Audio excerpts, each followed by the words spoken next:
Hello Aquarius, welcome to Guruma Hindi tarot. और ये reading है 15 मार्च से लेके 21 मार्च तक की। तो चलिए देखते हैं आपके लिए क्या मैसेजेस है इस वीक में और आप क्या एक्सपेक्ट कर सकते हैं अपनी लव लाइफ में। Messages for Aquarius.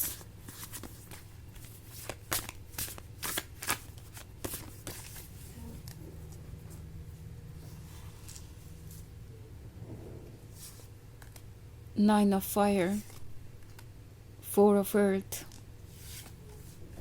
S of earth, page of water and strength.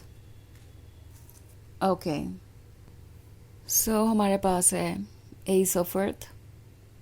आपको वो लव मिलेगा जिसके आप हकदार हैं। ऐसा लग रहा है कि इस वीक में कुछ अनएक्सपेक्टेड होने वाला है, कुछ ऐसा जो शायद आप ऑलरेडी गिव अप कर चुके थे, क्योंकि एस ऑफ अर्थ से पहले मैं 9 of fire और 4 of earth देख रही हूँ।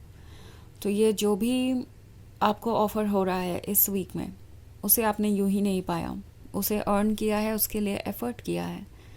क्योंकि 9 of fire बात कर रहा है किसी तरीके की बैटल की जो आपने लड़ी है, जिसकी वजह से आज आप यहाँ हैं। और जो कुछ भी आपने अचीव किया है वो यूं ही नहीं अचीव किया है। नाउ ये एक ऐसे रिलेशनशिप के बारे में हो सकता है जिसमें रहकर आप काफ़ी इनसिक्योर फील करने लगे थे। आपने इसमें काफ़ी टाइम स्पेंड किया और उसके बाद भी ये पर्सन आपको कमिटमेंट नहीं दे रहा था और आपको सिर्फ एक्सक्यूज़ेस मिल रहे थे। इवन ये कोई गलती बार बार कर रहे थे और फिर भी उसका एक्सक्यूज़ ही दे रहे थे, कुछ ठीक करने की कोशिश नहीं कर रहे थे, कुछ बदलना नहीं चाहते थे। तो अब नज़र आ रहा है मुझे कि फाइनली कोई चेंज आने वाला है, तब जब आपने किसी भी चेंज की उम्मीद छोड़ दी थी। क्योंकि 4 of earth का कार्ड दिख रहा है मुझे। सो मे बी आपने यही सोचा था कि अब जो कुछ भी है उसे आपको भूलना ही पड़ेगा, कोई उम्मीद नहीं है, सारी होप आपने छोड़ दी थी। एंड इट्स लाइक क्यों सपने देखना, क्यों इनके बारे में सोचना, अगर ये रिलेशनशिप वर्क कर ही नहीं सकता, क्यों इस रिलेशनशिप में इतना टाइम और एनर्जी वेस्ट करना। एंड तभी आप देखेंगे कि ये पर्सन आपको कुछ ऑफ़र करेगा। ओके, बिकॉज़ हमारे पास स्ट्रेंथ का भी कार्ड है, तो स्ट्रेंथ बटोर रहे हैं ये। और लगता है जैसे फाइनली कुछ एक्सेप्ट करने वाले हैं, कुछ ऑफ़र करने वाले हैं। ऑल्सो पेज ऑफ वाटर है। सो लगता है कि इस वीक में बहुत कुछ सॉर्ट आउट कर पाएंगे आप। ये पर्सन ना सिर्फ अपने मिस्टेक्स को एक्सेप्ट करके उन्हें ठीक करने की कोशिश करेगा, बल्कि आपको बहुत रोमांटिक वे में ट्रीट भी कर सकता है। आपसे काफ़ी सारी इंटरेस्टिंग बातें करेंगे वो, हो सकता है आपके लिए कुछ गिफ्ट भी लाएं। सो एक अच्छा खासा वीक नज़र आ रहा है मुझे। और आपको ऐसा लगेगा कि क्या ये जो कुछ हो रहा है वो ट्रू है, बिकॉज़ चीज़ें आपको एकदम से बदलती हुई नज़र आएंगी। और हो सकता है आपको डाउट हो कि क्या ये सच भी है, क्या इस पर्सन को आप ट्रस्ट कर सकते हैं, या फिर ये फिर से बस इसलिए प्रॉमिसेस कर रहे हैं क्योंकि उन्हें आपकी याद आए और उन्हें आपका साथ चाहिए था। बहुत कुछ आपको चेंज होता हुआ नज़र आएगा, बट ये चेंजेस आपके लिए ही हो रहे हैं।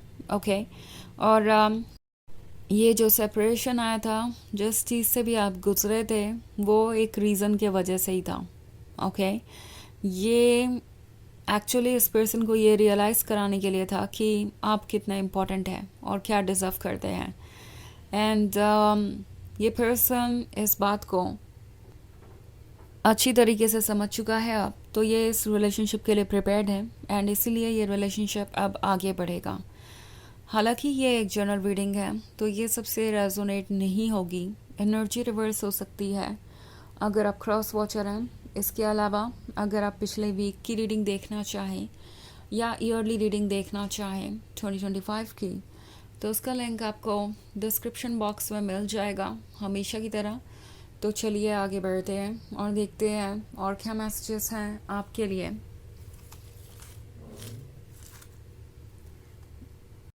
Messages for Aquarius: 10 of fire, the Tower, 7 of fire, the Wheel of Fortune, and 6 of air. Okay, the tower एक तरह के सडन चेंज के बारे में है।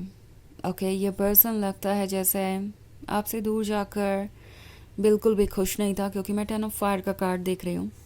सो हो सकता है इन्हें आपसे दूर जाना आसान लग रहा था, बट आपसे दूर जाकर इन्हें यही रियलाइज़ हुआ कि ये आपके बिना खुश नहीं रह सकते।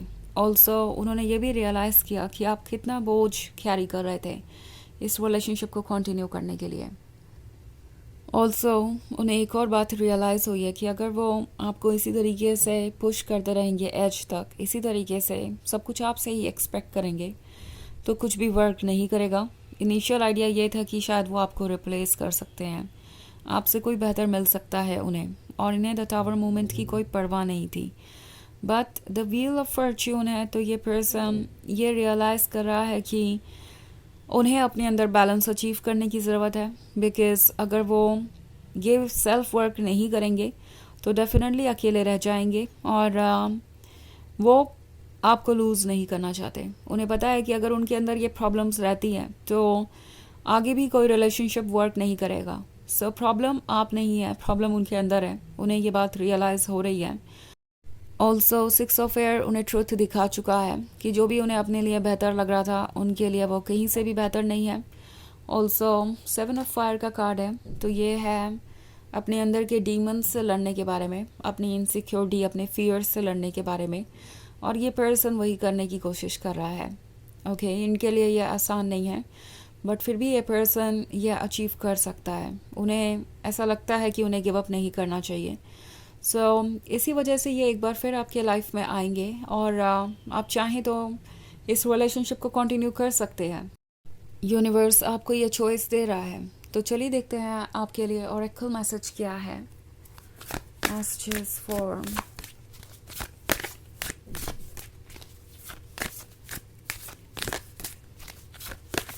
Aquarius, forest बार्डिंग।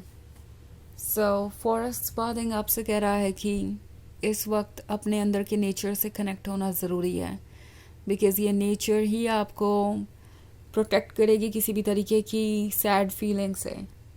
बिकॉज चेंजेस बहुत तेज़ी से आएंगे, आपको ऐसा लग सकता है कि आप उनसे डील करने के लिए प्रिपेयर्ड नहीं हैं।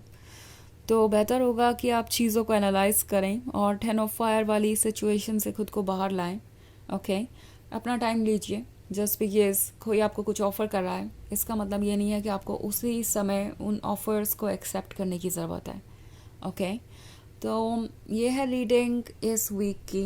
आई होप आपको अच्छी लगी होगी। Thanks for watching. Till next video, bye.